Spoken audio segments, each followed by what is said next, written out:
Vil du udskifte dørkrogen på din opvaskemaskine? Med disse trin får du det ordnet på ingen tid.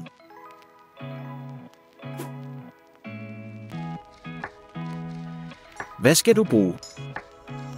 En skruetrækker, en tang og en ny dørkrog.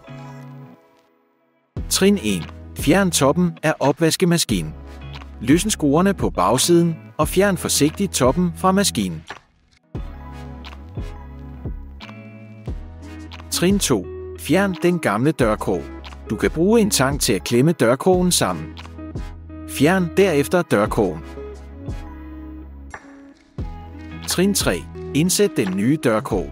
Skub den nye dørkrog tilbage gennem åbningen, hvor den gamle dørkrog sad. Trin 4. Sæt toppen tilbage på opvaskemaskinen.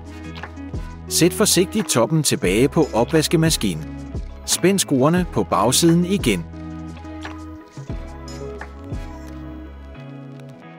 Du har udskiftet dørkrogen, og opvaskemaskinen er klar til brug igen.